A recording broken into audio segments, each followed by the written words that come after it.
Cristina, thanks very much for joining us today. Just tell us a little bit more in terms of Azora. What's the strategy at the moment for the company? What are the areas that you're focused on?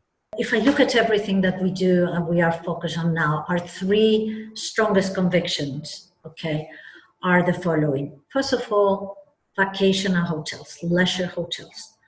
Not only sun and beach, but also urban hotels that are targeted to leisure. That's number one. The second one, within the world of residential, we are very focused on affordable housing, which we think captures the best of both worlds in terms of eliminating some of the reputational and regulatory risks that we've seen across Europe, and takes advantage of the lack of affordable housing across Europe as well, certainly in Spain. And then the third one picks on the theme of e-commerce and logistics, but in a slightly different angle, which is through light industrial properties.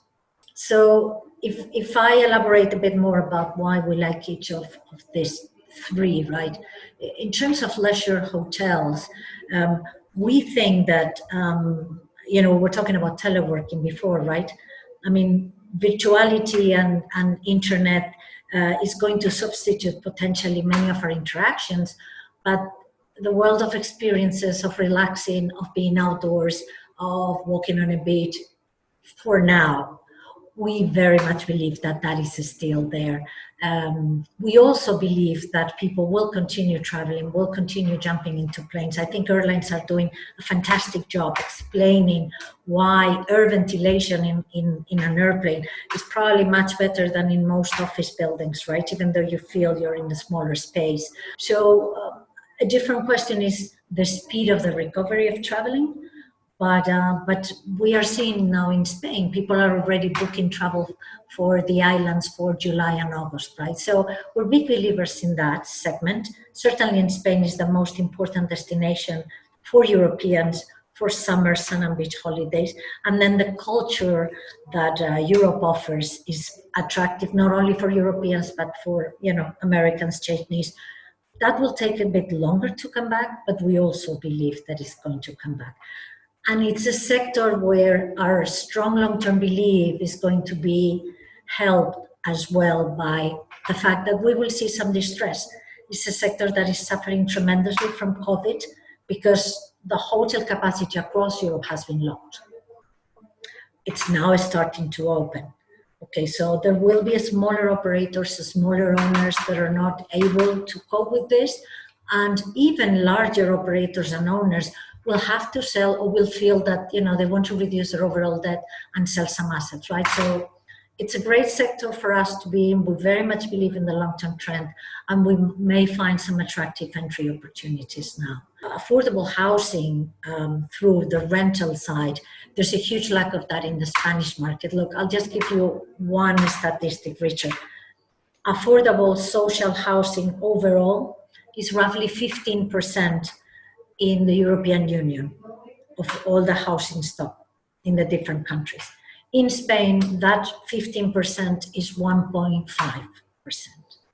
And the growth of cities, urbanization, everyone and millennials wanted to live in the city, international investors, tourism, it's all making younger people, it's completely impossible for them to find housing, not even rental housing. I mean, I think this COVID is going to see a shift from buying a house to renting a house, accelerate that trend because of the uncertainty that is being created.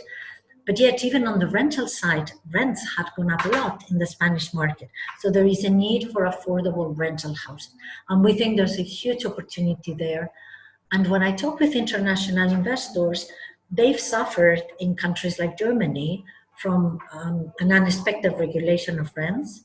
So when you move more into affordable regulated housing, yet your returns may be slower, maybe lower, but you avoid the reputational noise, you avoid the regulatory risk.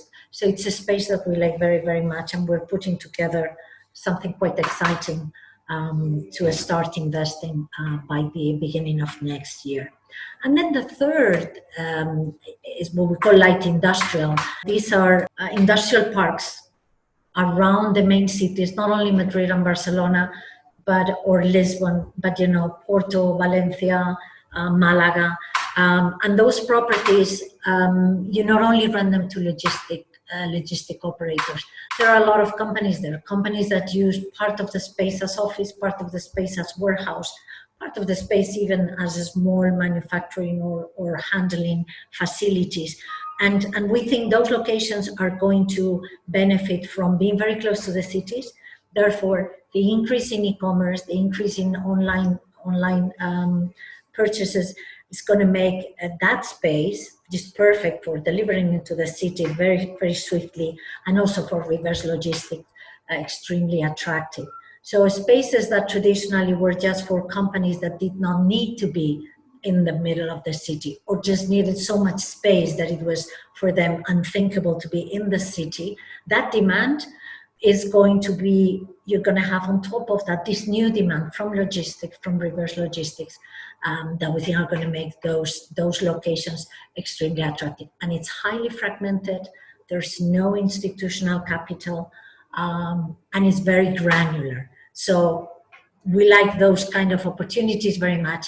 And again, there we're going to be talking with investors about creating a large platform in Spain that we think can only be done by a manager with very local presence. Great, thanks very much, Cristina. Interesting to see that there's a lot of those trends in terms of residential and in terms of particularly logistics and urban logistics have been accelerated by the crisis. But interesting, particularly to hear there about a positive kind of view on the hotels and leisure front. So thanks very much for joining us, Cristina. You're very welcome, Richard. Always a pleasure. Thank you very much.